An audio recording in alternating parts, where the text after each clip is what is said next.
10 secret rares for Cyberstorm access are here. Don't make the 30% of you that have not smashed the living crap out of that subscribe button. Smash it so you guys don't miss out on more awesome content. Number 1 on our list here of secret rares is Quem The Guiding Virtuous. Now, I think a lot of people are going to kind of agree with me here, because this is going to be the second time we're going to be running through and talking about the secret rares here. Yeah, a secret rare version of this, waifu tax, and of course, the recent Nadir Servant hype that has been building, because a lot of players are talking about wanting to play Nadir Servant with Guiding Quem. I don't necessarily think that that's the best idea in the world, but if a card is already being pushed up in price because of this, you do need to be aware that there are movements and things that are happening on the back end of that. But it's at most a card that I haven't seen any builds like play 3 of this. Maybe I'm wrong. Maybe there is something incredibly saucy out there, but at most I'm seeing pre-sales at $40+. So kind of keep that in mind as you're looking at this. And next up here is Lulu Wallace, the level 4 tuner plus a non-tuner to make it. I know a lot of people are super excited for this card because it just, if it's sent to the graveyard, because it was sent through this turn, you can special summon a light spellcaster monster from your hand or deck whose attack equals its own defense. You drop this off of the Gondola, you do all the Guiding Gondola Dragon plays, you get Guiding Quem from your deck or Incredible Ecclesia, whichever one of the two that you want to go on, then you can start doing, essential full combo like that.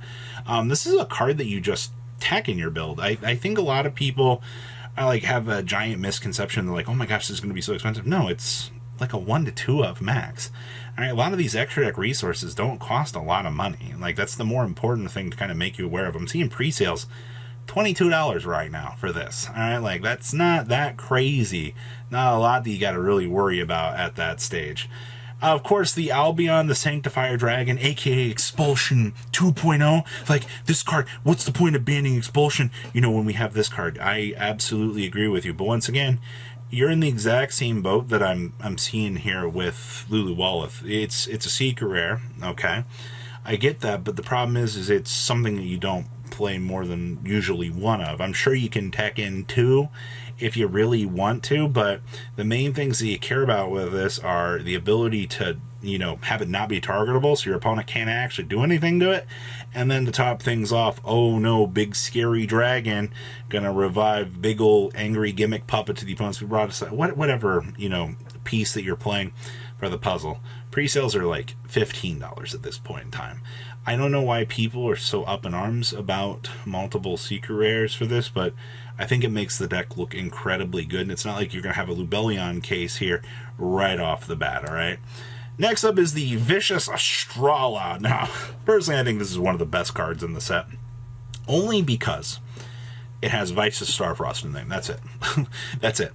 It's the only thing I care about. Oh, well, it's an incredibly busted fusion card that you can summon with absolute ease. And I think that's also pretty important. Because anytime you have a fusion that just goes, hey, you want to banish the fusion materials from the graveyard in order to summon it? Oh, okay. Plus, Elemental Hero Prisma and the ability to drop Vice of Starfrost and link out into the Scareclaw Link 1 and the do full Scareclaw combo is comical gold to me. And at the end of that, you have the Vicious Astrala that's able to kind of come on out at the end of the combo line. I think that's pretty good. I'll take that. And then, of course, on its special summon, you target one other card destroyed and it gets an attack boost. $24 right now. A little bit high, but I think it'll come down.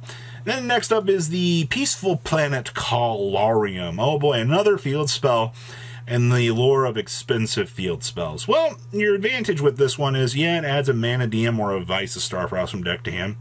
Your light monsters will get a 100 attack point boost for each tuner you control in your graveyard. Oh boy. Okay. But if a face-up tuner or tuners is destroyed by a card effect, you can target one of them and special summon. I can't tell you the amount of extension options that are coming because of this card.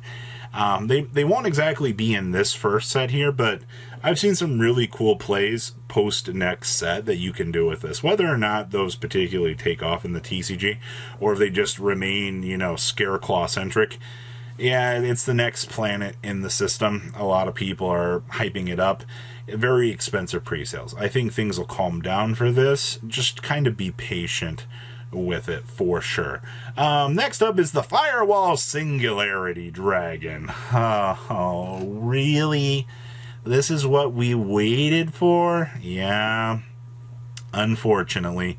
Firewall Dragon hitting the last Secret Rare slot was, I guess I should have expected this, because every other Firewall up to this point has been, you know, the high rarity. It's a big Link 6. Yes, MathMech does make this card because they like to laugh at you. Yes, it is essentially a giant bounce machine, and then gets the ability to revive something to a zone it points to, so you're going to have to deal with that on top of, you know, the bounce ability options. And you know what? It becomes a big issue. A Link 6 is not something that's particularly all that hard to summon, but I do think that this is going to be, it's going to look nice in terms of value. I'm seeing $12, maybe $13, $14, like right now on pre-sale. So kind of keep that in mind as time kind of goes on here. Oh boy, Gold Pride cards! Oh boy, the Roller Baller. If your life point's lower than your opponent's, you can special summon this card from your hand. During the main phase quick effect, yeah, you can do the fusion summon for the Gold Pride Rollerball. You know what amazes me most about these new Gold Pride cards? People are looking at these, and they're like, oh my god, these are going to be so much more expensive than their predecessors. No, I don't think so at all. Their predecessors were very cheap for the longest time. It's typical when you give a deck the first wave of support. A lot of people will definitely look at it and go, hey, you know, like, I don't want to spend a large amount of money on this. I mean, I think the most expensive Secret Rare at this point in time is $14 for this. And I think that given post pre-sales and things calming down, you'll probably see $10 to $12. Early pre-sales, I'm seeing $18 for this right now, give or take a little bit. So kind of keep that in mind. And then, of course, we got the Better Luck Next Time. This is going to be my favorite stream meme ever of anybody that opens up product, then you pull this, and then you're going to hit them with the Better Luck Next Time. Yeah, I agree. On activation, yeah, you get to add a Gold Pride from your deck to your hand. You lose life points equal to its attack, so you can go ahead and essentially, you know, special summon and do all the requirements that you need to do for that, which is actually pretty good. And then one of your Gold Prides does their devastating, I'm going to shuffle myself back in because you used my semi-effective effect. You get to draw a card. That's it. Better luck next time on your pack opening. Same thing.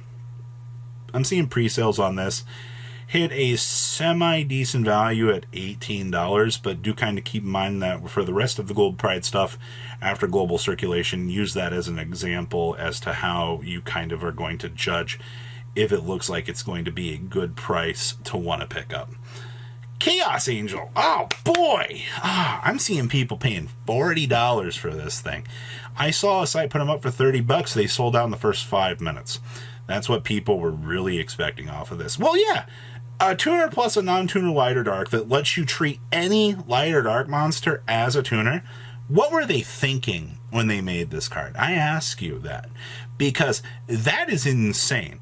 And then, of course, you can stack up both of its effects. If you use a light monster, synchros you control unaffected by your opponent's activated effects for monsters. And if you use a dark monster, you control can't be destroyed by battle. I love a 3500 that's literally indestructible against monster effects. What? And, of course, it's Fiend, so Labyrinth will be making it. I can't wait to deal with this in Labyrinth. You want to watch them tune the stove to the pretty little lady, and then all of a sudden the angel of death descends upon you. Yeah, that's the experience I'm going to have to deal with for the next block. And then, of course, we have the Sumohakutsunagi, the Lord of Swords. Yeah, the giant spirit monster that lets your opponent and you draw some cards. Is that really the gist of the card? Yeah, it's new spirit support. I think the card's kind of cute. Pre-sales got it at like $6. It by far is probably going to be the worst secret rare out of everything that is present on this list, which is really saying something because value was spread pretty thin in the secret rare department for this set, but we'll have to wait and see. Generic spirit support, Sakitama exists. Please leave a comment down below what you guys think, and I'll see your beautiful faces back here later in the day, guys.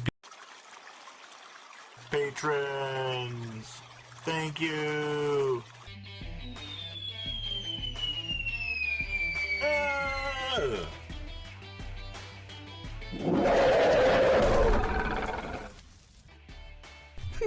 you so much for watching. Check out these other videos.